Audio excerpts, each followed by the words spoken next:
الباقي من الشيطان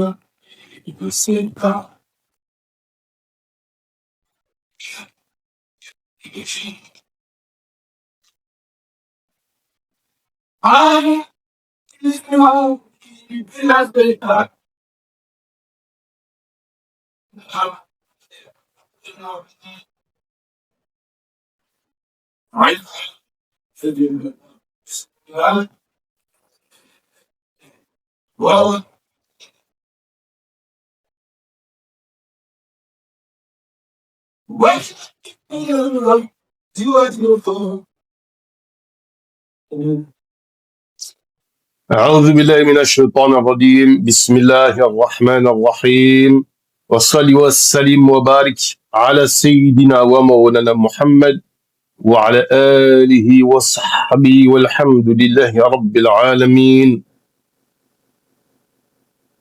الحمد لله ثم الحمد لله. On va commencer un texte particulier, un poème particulier de Cheikh Ahmad Bamba, Khadim Rasoul, radiallahu anhu. Ce texte, c'est Ilhamus Salam. Ilhamus Salam. Alors, que peut-on dire pour introduire ce texte? La première des choses, c'est que c'est un texte qui n'est pas forcément enseigné. Loin de là. Ça ne fait pas partie de ces textes qui sont inclus en règle générale dans les cursus classiques du Majalis, on appelle le cursus Majalis, qui sont en fait les ouvrages qui sont étudiés dans les Dara Mourid, donc dans les madarasa, les écoles Mourid où sont enseignés le Coran, la Sunna, les ouvrages didactiques de fiqh, de tasawwuf, de aqida, de langue arabe, etc.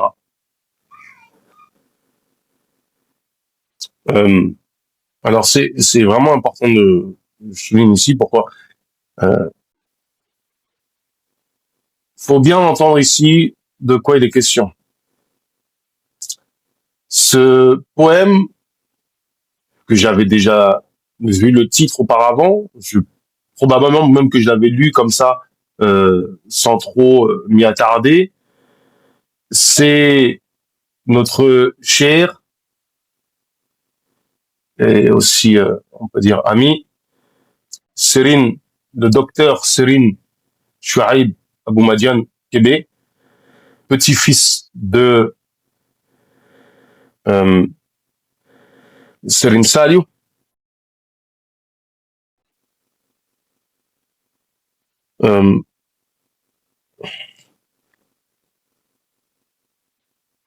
qui est en fait par sa mère. Sa mère c'est Sokhna Astawalo, radiyallahu anha, qui est une très grande dame. Alhamdulillah, on a eu le privilège de la rencontrer. Un jour, on est en train de parler, et il m'explique des travaux sur lesquels il est en train de travailler. Il me parle d'Ilham Salam. Parce qu'on parlait de plusieurs sujets, et notamment, il me parle de ce texte-là en m'expliquant que c'est un texte de shir magnifique, avec une critique de la société dans laquelle on vit. Et je suis interpellé, je lui demande des détails. Et en fait, parce que lui, il est en train de travailler dessus à ce moment-là. Il est en train de travailler dessus toujours. Et quand il m'explique cela, moi, immédiatement, je prends le texte. Souvent, c'est comme ça quand nos échanges se font. Et je suis en train de lire le texte en même temps qu'il m'en parle. Et je lis 2-3 bêtes et je suis frappé du travail, du moins de l'interprétation qu'il m'en donne, et moi de ce que j'en comprends au moment où il m'en parle. Parce qu'il faut savoir que notre discussion à ce moment-là tournait autour du panafricanisme, du kémitisme, et notamment aussi des mouvements wahhabis, en me disant que, à l'heure actuelle, les deux plus grands dangers qu'il y a en en Afrique en général et plus particulièrement pour le Sénégal, c'est le kémitisme qui a phagocyté totalement, qui a phagocyté le panafricanisme en décrétant qu'on ne peut pas être panafricain si on n'est pas kémite, ce genre de choses, qu'on n'est pas des vrais africains, etc., avec un discours extrêmement radical, anti-religieux, islamophobe, christianophobe. Bon, on verra, Inch'Allah, ça à d'autres occasions, cette critique, en fait, de ce mode de pensée. Et on vient la question du colonialisme et des discussions que j'ai pu avoir avec d'autres personnes, d'autres érudits, comme le professeur Ibrahim Tchoub, Hafidahullah. Alhamdulillah, donc, à ce moment précis, on en parle et en vient effectivement conclusion, c'est je vais de mon côté travailler sur la traduction, d'une part, à savoir qu'il y a déjà une traduction qui est disponible, et d'autre part, comme à notre habitude, faire un travail de commentaire de texte, comme on le fait pour d'autres ouvrages qui sont à apparaître, qui sont à éditer. On a plusieurs ouvrages qui sont déjà prêts, d'autres qui sont en cours d'écriture, d'autres qui sont terminés d'écrire, mais il faut faire des relectures ou il faut faire des retouches. Et il y en a un qu'on espère qui va apparaître très bientôt. Et de là, en fait, comment ça on réfléchit à cela. Alhamdulillah, on a donc commencé la rédaction, elle n'est pas du tout terminée, bien loin de là. Et donc, tout le long, justement, de ces cours qui vont être faits autour de Ilham Salam,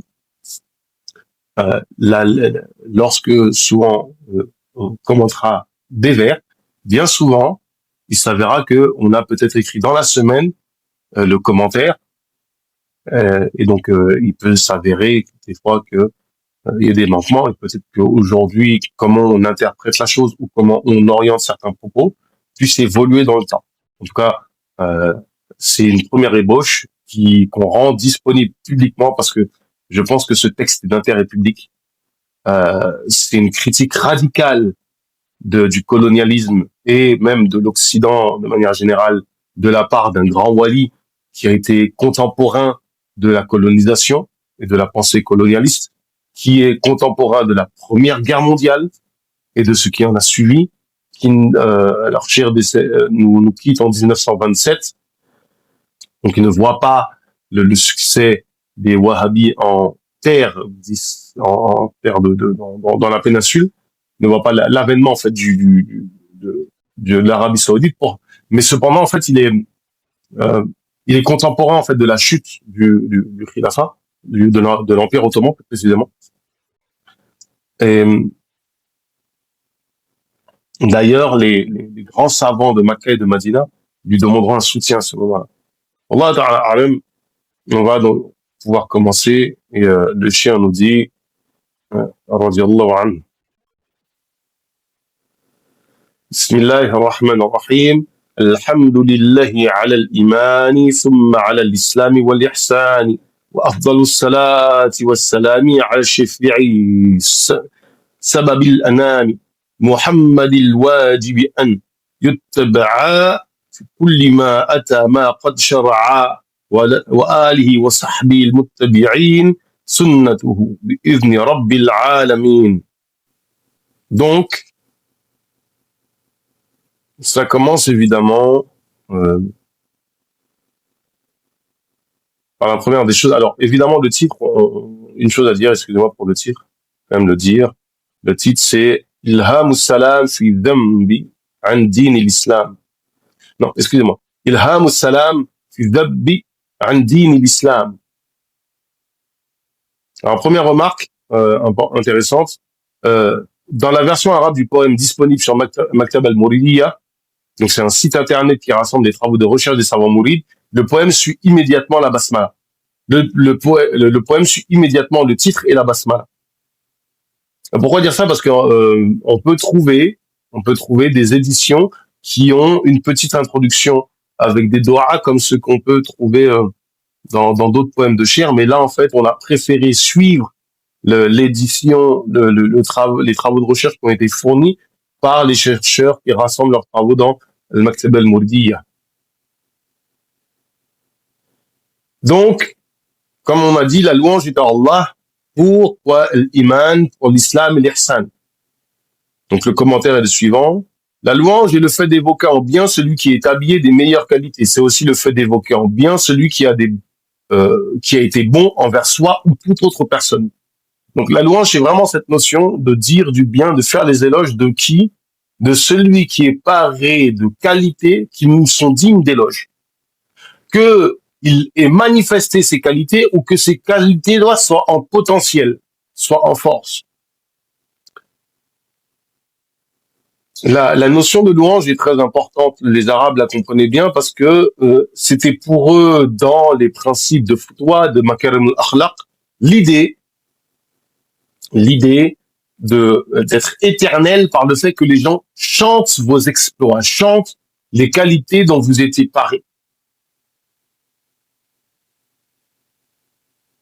L'imam Ibn Balban al-Hanbali a dit, alors l'imam Ibn Balban al-Hanbali, vous savez pourquoi en fait je dis ça? Le premier bienfait religieux qui vient d'Allah Ta'ala, le plus immense et le plus bénéfique est la capacité de le connaître, exalté et élevé soit-il. Le premier bienfait mondain est une vie dénuée de nuisances.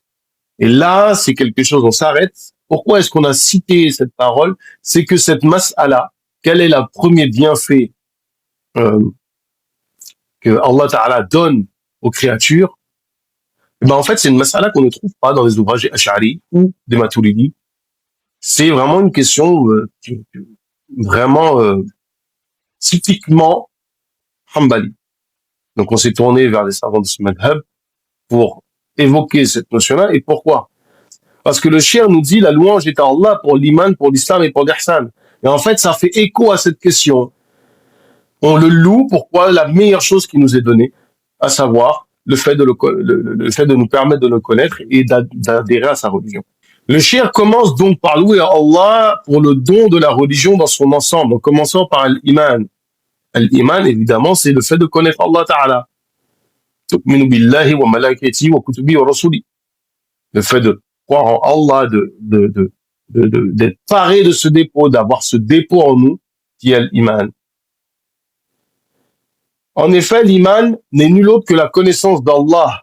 L'islam et l'ihsan sont tous deux la mise en application de cette connaissance sur le plan légal, c'est-à-dire pratiquer ce qui nous est demandé, organiser la société conformément à cette iman, et sur le plan spirituel, comment est-ce que l'on vit intérieurement cette relation avec Allah, comment cette connaissance d'Allah nous influence.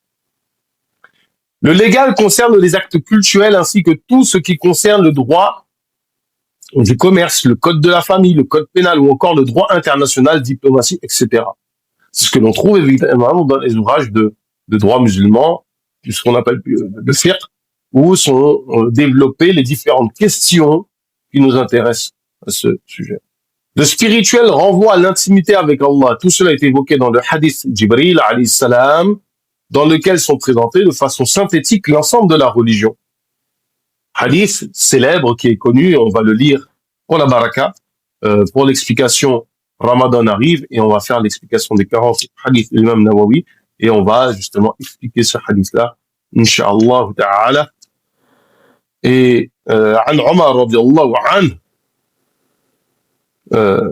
بينما نحن عند رسول الله صلى الله عليه وسلم ذات يوم إذ طلع علينا رجل شديد بياض الثياب شديد سواد الشعر. On dit aussi سواد الشعر لا يرى عليه أثر السفر. إلى النبي صلى الله عليه وسلم فأسند ركبتيه إلى ركبتيه ووضع كفيه على فخذيه وقال يا محمد أخبرني عن الإسلام. فقال رسول الله صلى الله عليه وسلم الإسلام أن تشهد أن لا إله إلا الله وأن محمد رسول الله وتقيم الصلاة وتقيم الصلاة وتطيع الزكاة وتصوم رمضان وتحج البيت إن استطعت عليه سبيلا. قال صدقت. فعجبنا له يسأله يصدقه قال فأخبرني عن الإيمان قال أن تؤمن بالله وملائكته وكتبه ورسله واليوم الآخر وتؤمن بالقدر خيره وشره قال صدقت قال فأخبرني عن الإحسان قال أن تعبد الله وكأنك تراه فإن لم تكن تراه فإنه يراك قال فأخبرني عن الساعة قال ما المسؤول عنها بأعلم من السائل قال فأخبرني عن أمارتها قال أن تلد الأمة ربتها وأن ترى الحفاة العراة العالة رعاء الشاء يتطاولون في البنيان ثم انطلق فليثبت مليا ثم قال يا عمر أتدري يعني من السائل قلت الله ورسول أعلم قال فإنه جبريل أتاكم يعلمكم دينكم رواه Muslim. Donc ce hadith est effectivement très célèbre, on l'appelle Sunnah. Et un jour, alors que nous étions assis auprès du messager d'Allah, alayhi salatu wassalam, un homme aux vêtements très blancs et aux cheveux très noirs apparut. On ne le voyait pas sur lui les traces du voyage, et nul parmi nous ne le connaissait. Il s'assit devant le prophète, sallallahu alayhi wa sallam, ses genoux contre les siens, posa les mains sur ses cuisses, puis dit, « Ô Mohammed, informe-moi sur l'islam. » Le messager d'Allah, alayhi salatu wassalam, répondit, « L'islam, c'est que tu attestes qu'il n'y a de divinité autre qu'Allah, et que Mohammed est le messager d'Allah, que tu accomplisses, que tu établisses la prière, que tu t'acquittes de la zakat. » On peut dire aussi, fasse parvenir la zakat, jeûne le ramadan, et que tu fasses le pèlerinage à la demeure si tu peux y arriver.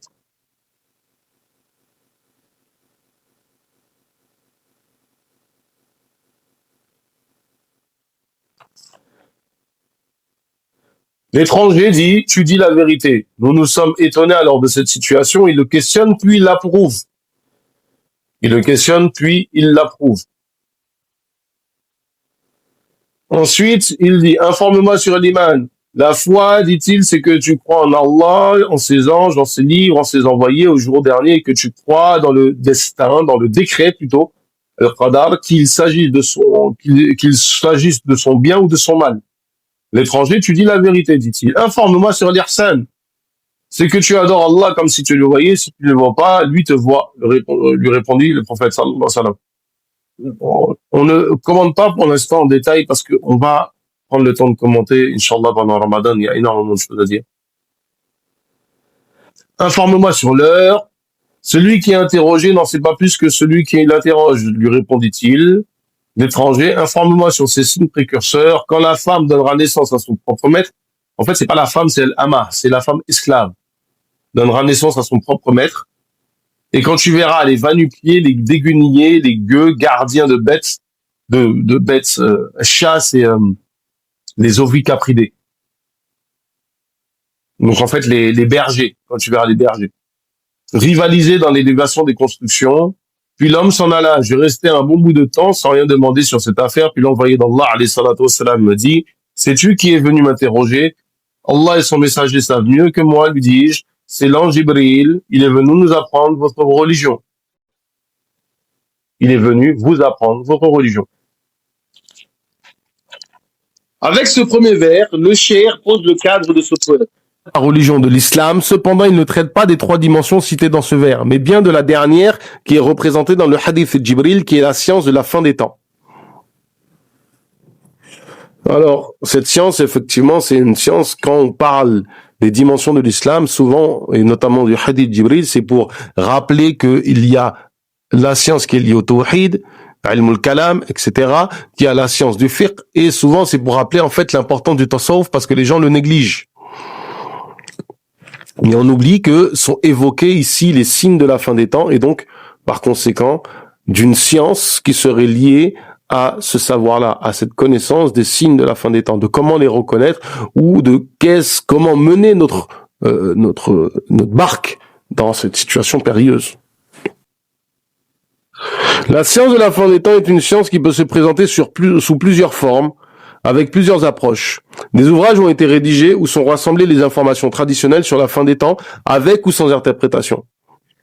C'est-à-dire que classiquement, ça c'est une voie qui date même du Salaf Salih, les 3 premiers siècles, où on rassemblait les hadiths qui traitent de la fin des temps, tout simplement. Avec ou sans interprétation, parce qu'il y a des textes où on va parler de la fin des temps, Akhiru Zaman. On pense par exemple au fameux ouvrage de l'imam al-Qurtubi, et il donne son avis et son analyse. Il existe plusieurs contemporains qui ont cherché à développer une méthode pour reconnaître les signes présentés dans les hadiths dans le monde que l'on observe, tels que Abu Bakr al-Saqqaf al-Yamani, un cheikh connu de la Ba'alawiya, qui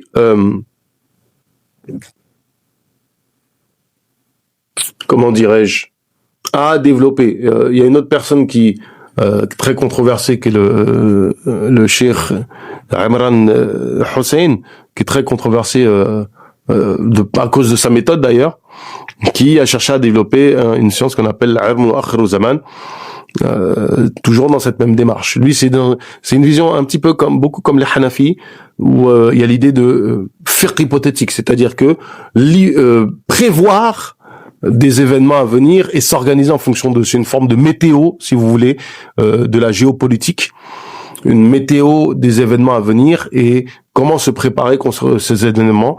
Et notamment, il insiste sur l'aspect soufi de la question pour avoir la basira, la firasa, la clairvoyance pour identifier les signes et essayer d'éviter certaines problématiques. Une autre approche consiste à voir dans les signes pour reconnaître l'heure du hadith Jibril une référence aux sciences humaines. Donc les signes dont parle l'archange Jibril alayhi salam lorsqu'il dit informe-moi de ces signes, et que le prophète alayhi salam donne des signes, c'est que ces signes renvoient à des disciplines que l'on connaît aujourd'hui, à savoir les disciplines des sciences humaines, comme l'histoire, la sociologie, l'anthropologie ou encore l'économie. En effet, l'histoire, la sociologie, l'anthropologie nous permettent de connaître l'évolution des mœurs. Parce que dans les signes qui sont décrits, il y a une évolution des mœurs. Il y a le fait que la femme esclave donne naissance à son maître. Il y a le fait que il y a des changements de statuts sociaux, où des gens qui sont des personnes de basse catégorie, des va-nu-pieds, des gens qui sont pauvres, rivalisent de construction en hauteur. Des gens qui sont des bergers se sédentarisent et rivalisent de construction en hauteur. Mais en fait, il y a une question de succès d'un point de vue économique, mais aussi un changement de paradigme et d'organisation sociale. Et tout ça, on a besoin de quoi? On a besoin de l'histoire pour savoir comment c'était avant, pour savoir comment ça a évolué, d'analyse sociologique pour voir le changement en fait ou les interactions entre les différents éléments de la société, l'étude de l'anthropologie, c'est-à-dire le discours autour de l'humain, etc., de la société. En effet, l'histoire, la sociologie, l'anthropologie nous permettent de connaître l'évolution des mœurs, les changements sociétaux et sociaux. Il n'est donc pas étonnant que le père de la sociologie soit un savant musulman, Ibn Khaldoun, pour ne pas le citer, qui a passé la première partie de sa vie dans les intrigues et conflits politiques du Maghrib post al-Muwahidun. Les gens qui s'intéressent à l'histoire d'Ibn Khaldoun seront étonnés que c'est un savant de formation classique qui, dans la première partie de sa vie, va être confronté à tous les problèmes politiques de son temps. Il va être au service de plusieurs princes, si on peut le dire ainsi, qui voulaient prendre le pouvoir, et si on fait preuve de bonne opinion, on pourrait se dire qu'il a cherché un prince qui réaliserait les objectifs de l'islam. Ils sont retrouvés dans toutes les intrigues politiques de l'époque où tel prince voulait prendre le pouvoir, il est même allé en prison à cause de ça, tel prince voulait prendre le pouvoir, à un moment donné, il s'est détourné, il a fait une première retraite spirituelle, il a été rappelé aux affaires, et quand il a été rappelé aux affaires, il a été comme un ambassadeur pour la quatrième force politique de la région, parce qu'il y avait les trois royaumes. Donc je dis ça de tête, je crois qu'il y a Tunis, il y a Tlemcen et je crois que c'est pas Rabat, c'était Meknès. Il me semble que c'était le royaume de Meknès. Et il y avait une quatrième force politique en fait qui il me semble que c'est les Mérinides, si je me trompe pas. Alors non, c'était Fès à l'époque. Bon, il semble que ça serait Fès. Une quatrième force politique en fait qui était les Arabes, les Bédouins, qui vendaient leur puissance militaire parce que c'était quasiment des mercenaires. Et il a été proche d'eux. C'est la dernière, le dernier effort politique, diplomatique qu'il a fait, c'est en étant du côté de ces Bédouins, si vous voulez. Il va donc, après cela, totalement délaisser la chose politique, va faire une retraite spirituelle dans une zaouïa. Après cette retraite spirituelle, il va être appelé à exercer la fonction de juge en Égypte, où il va rencontrer les savants de là-bas. On a par exemple, on sait que lui, il a donné une ijaza à Ibn Hajar al-Asqalani dans le hadith. En tout cas, c'était un savant, ce qu'il y a de plus classique. Il n'a pas marqué son temps sous l'angle des sciences classiques. Il a quelques fatwas célèbres, mais il n'a pas l'envergure, par exemple, d'Ibn Arafa dans le mazhab de l'imam Malik. C'est un maliki classique, mais il n'a pas, de ce point de vue-là, était important. Il a surtout été important par son ouvrage Al-Muqaddimah, qui en fait, selon d'aucuns, considèrent que c'est lui le père de la sociologie, avec une nouvelle méthode d'approche des sources et de l'histoire. C'est-à-dire que il ne fait pas seulement des chroniques, il ne fait pas seulement que raconter les événements, dire il s'est passé ça, il analyse, il comprend les interactions, et c'est là où c'est de la sociologie, c'est que les interactions, les motivations des différents on va dire agents, des différents acteurs de la société.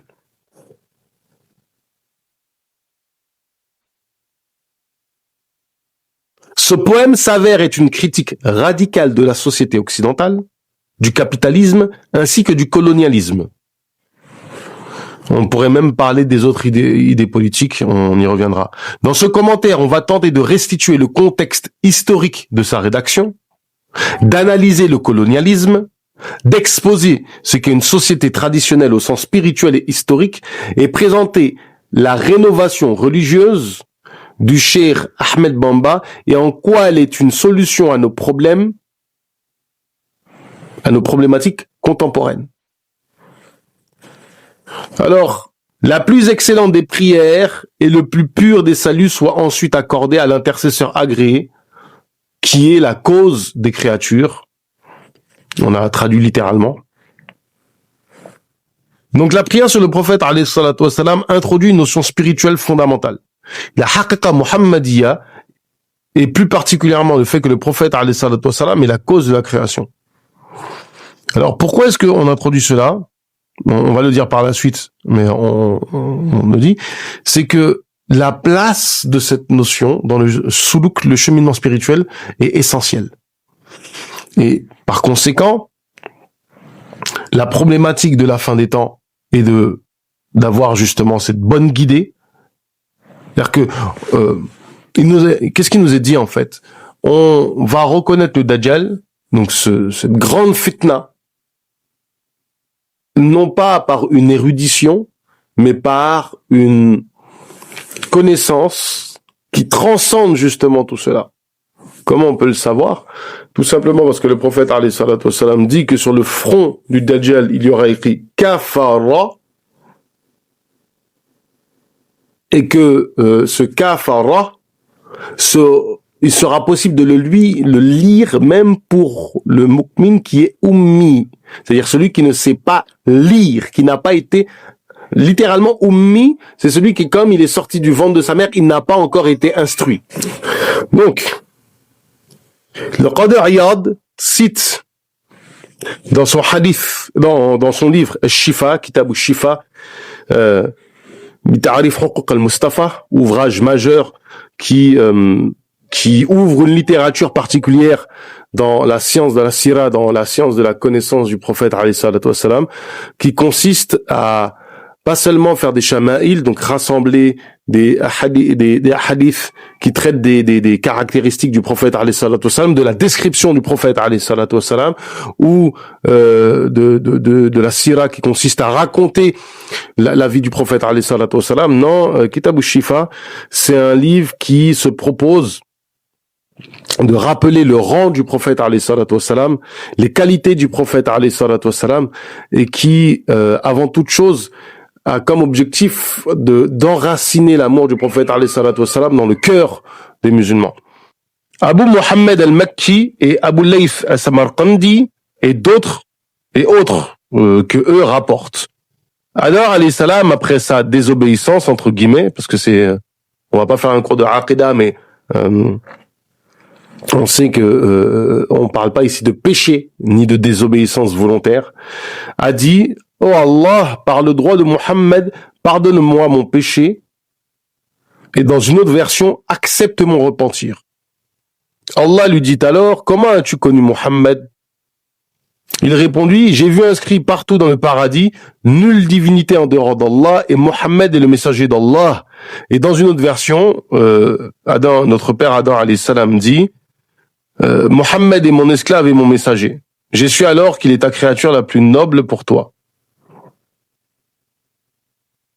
C'est-à-dire que ce qu'on comprend, c'est que Sidna Adam alayhi salam a constaté que le nom du prophète alayhi salatu wassalam était partout inscrit dans le paradis et collé au nom d'Allah, et a donc décrété que c'était la créature la plus noble, et son ijtihad était pertinent.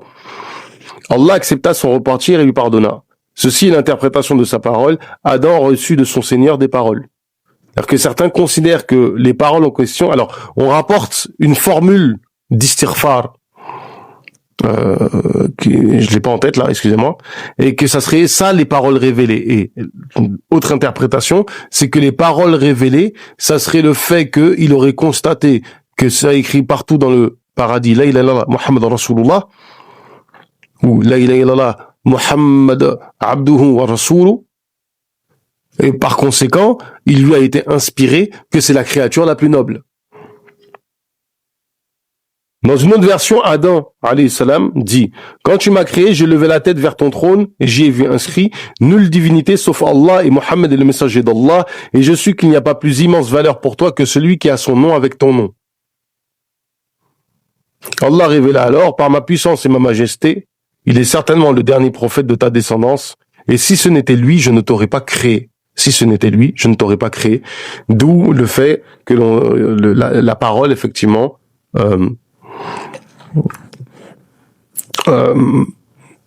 sababil anam, salli ala sababil anam,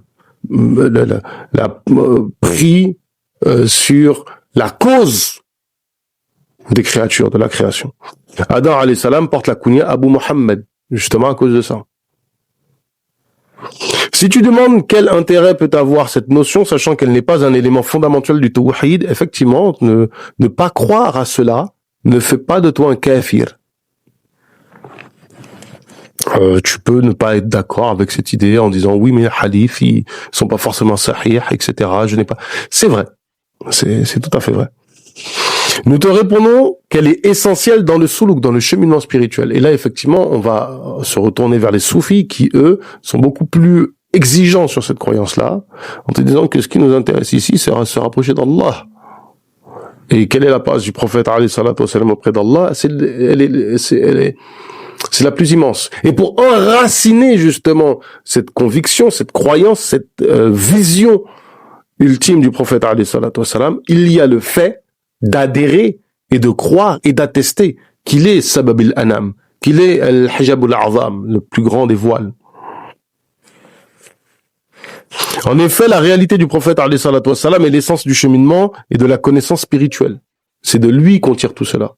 Le soulouk ne se fait que par le prophète alayhi salatu wassalam. Comment on peut le savoir? Tout simplement parce que lorsque l'on prie, la prière que le prophète alayhi salatu wassalam a reçue depuis les 7 cieux, non seulement il nous dit: priez comme vous m'avez vu prier, autrement dit, ou plutôt le sens c'est: que votre prière, la forme de votre prière, en apparence et à l'intérieur, doit être la même que la mienne. Et surtout, c'est que le plus haut degré de cette prière, c'est lorsque le prophète, alayhi salatu wassalam, va au-delà du arsh, du trône. Et lorsqu'il est à ce degré-là, c'est un degré qui est spécial, un degré où il y a, il est très difficile d'en parler sans que les esprits qui ne sont pas prêts ne rejettent ou bien se mettent à croire des choses qui sont inadmissibles de croire. Mais comprenez et ayez en tête la chose suivante, c'est qu'à ce degré-là, c'est à ce niveau-là, il n'y a rien d'autre que la manifestation la plus pure d'Allah Ta'ala. Par conséquent, la présence du prophète alayhi salatu wassalam à ce niveau-là nous informe d'un degré ou de qu'est-ce que la réalité muhammadienne.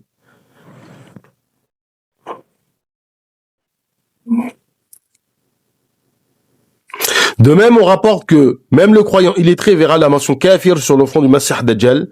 Or, cela n'est possible que par la lumière d'Allah, dont la manifestation concrète est la réalité du prophète alayhi salatu wassalam. Le Nour, ittaqu firas al-mu'minin, craignez la firas, la pertinence, la clairvoyance du mu'min. Il voit avec la lumière d'Allah Ta'ala. Al-Basira. Et à partir du moment où tu as compris ça, tu comprends l'importance d'introduire un propos qui parle de Akhiru Zaman, de la fin des temps, du colonialisme, etc. par la notion de Haqiqa Muhammadiyya, car elle est essentielle au cheminement spirituel. Il devient clair pour toi que le cheikh évoque la Haqiqa Muhammadiyya dans ce deuxième vers, du fait de son importance non seulement dans le cheminement spirituel, mais aussi par rapport à la fin des temps. La dimension spirituelle de ce poème ne peut être saisie sans rassembler les bases solides dans les disciplines du savoir islamique en général, et plus particulièrement dans le tasawwuf. Ça, c'est clair. Mohammed, obligation de suivre ce avec ce qu'il est venu et ce qu'il a légiféré. Donc, on était à ce bait-là. Et donc, il nous dit...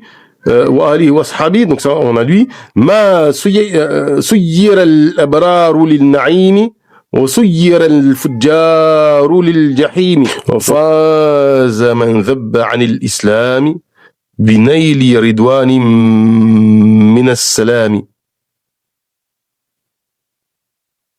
Et on va terminer avec cela. Donc, obligation de suivre ça avec ce qu'il est venu, évidemment, et ce qu'il a légiféré, sur sa famille et ses compagnons qui suivent sa sunna par la permission du Seigneur des mondes, et les vertueux sera dans les délices et que le criminel sera dans la géhenne. A réussi celui qui défend l'islam en obtenant l'agrément d'as-salam. On trouve dans Al-Lisanul Arab le mot sharia en arabe désigne un point d'eau, une source d'eau potable où les gens viennent s'abreuver.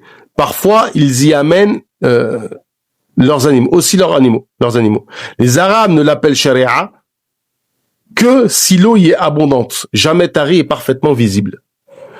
Magnifique. La notion de sharia, c'est la voie que l'on suit pour arriver à l'eau qui va nous abreuver. La sharia, c'est cette voie qui nous mène à l'eau qui nous abreuve. Et plus particulièrement, l'eau abondante. Pourquoi c'est important de signaler le caractère abondant? C'est que l'eau, quand elle est en abondance, ne peut pas être rendue impure, notamment s'il y a un courant d'eau.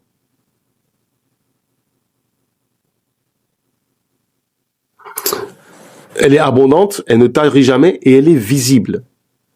Donc c'est aussi l'aspect visible de ce cheminement.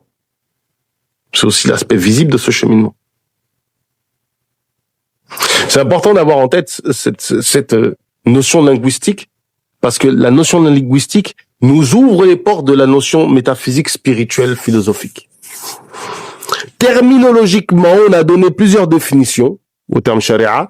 Al-Jurdani dit, donc son kitab, le fameux livre en fait des définitions, qui est notamment traduit en français par Maurice Gloton, rahimallah, c'est la règle qui implique la soumission. C'est la règle qui implique la soumission. Qu'on se soumette en fait à cette règle. Al-Qurtubi rapporte cette définition dans son tafsir. C'est la voie indiquée par Allah à son esclave comme religion, comme din. Parce que l'idée de din, c'est l'idée de ce qui est dû. En fait, effectivement, on pourrait le traduire comme dette. La din, c'est la racine, c'est dain, c'est la dette, c'est ce qui est dû. Ta religion, c'est ce que tu dois. Comment faire ce que tu dois faire. Ce que tu dois faire aussi, ce din, c'est la dette que tu dois à quelqu'un. Et de fait que tu aies cette dette que tu dois à quelqu'un, tu as une relation avec quelqu'un. Donc effectivement, la traduction religion n'est pas forcément des plus pertinentes, mais elle garde l'idée de lien. Donc on peut un petit peu tricher en disant que oui, dans religaré, il y a l'idée de lien, dans dette, il y a l'idée de lien aussi. Parce que ce que tu dois fait que tu es lié à la personne, on peut essayer de bricoler comme ça. Il dit aussi, c'est la voie, la tariqa, la voie manifeste par laquelle, donc évidente, claire, par laquelle on atteint le salut. C'est la voie apparente, la tariqa apparente. On peut aussi donner cette définition.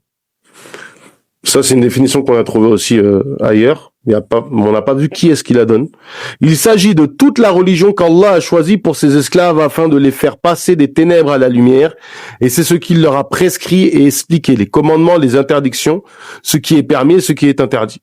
Ça, c'est plutôt des contemporains qui ont synthétisé les différentes définitions et qui est effectivement une définition très précise, très claire. La charia est ce qui établit et définit le bien et le mal, la justice et l'injustice. On peut parvenir par le biais de la raison à la connaissance du bien et du mal. On ne peut parvenir par le biais de la raison à la connaissance du bien et du mal. On a besoin d'un être transcendant objectif qui nous l'indique. Donc on ne peut pas nous-mêmes. Ça, c'est des questions qu'on a traitées à d'autres occasions, dans d'autres cours, ou notamment le résumé du Kitab al-Irshad que l'on a fait, et que les gens se retournent en fait vers ces textes-là. C'est ça qu'on disait plus tôt, c'est que, par exemple, aujourd'hui, dans la société dans laquelle on est, les idées qui dominent, on doit les combattre. Mais pour les combattre, il faut justement qu'on ait un tawhid qui soit sain. Et qui, notamment sur cette question du bien et du mal, soit clair. Le bien est défini par quoi? La charia. Avec les détails qu'on a évoqués par ailleurs. Le Coran est la parole d'Allah Ta'ala révélée au prophète alayhi salatu wassalam, dont chaque verset est un miracle, et le suivi une obligation et la récitation une adoration. Définition du Coran. La parole d'Allah Ta'ala, dont chaque verset est un miracle, le suivi une obligation et la récitation une adoration. Cette parole qui est révélée à Allah Ta'ala. La sunna, c'est les actes, paroles, acquiescements et descriptions du prophète alayhi salatu wassalam. La charia est tirée de ces deux sources. La charia est tirée de ces deux sources. Ainsi, la réussite ici-bas et dans l'au-delà est dans la préservation de sa religion. C'est-à-dire rechercher l'agrément d'Allah. On verra par la suite ce que signifie défendre sa religion en détail et comment à notre époque beaucoup de la vendent à vil prix. Donc, on conclut sur ça, B'idhnillah ta'ala, c'est que le point de départ de tout ce qui va être dit, de tout ce qui va être développé, c'est que la législation est est notre bouclier. Le suivi du Coran et de la Sunna est ce qui nous préserve de toutes les attaques de cette société. Et la recherche, alors, faut faire attention, la préservation de sa religion, parce que celui qui défend l'islam, mais en fait, c'est pas dans le sens que l'islam a besoin d'être défendu, c'est dans le sens où toi, tu vas préserver la religion, pour ta propre personne évidemment, mais aussi, tu vas faire en sorte que de manière générale, tout ce que tu vas mettre en pratique est conforme à l'islam. Et en soi, ceci revient à défendre cette religion. والله تعالى أعلم. ربنا زدنا علما وعملا وأدبا وفهما وهب لنا إكرام في التلاوة خيرا كثيرا من كل حلاوة وصلي وسلم وبارك على سيدنا ومولانا محمد وعلى آله وأصحابه والحمد لله رب العالمين.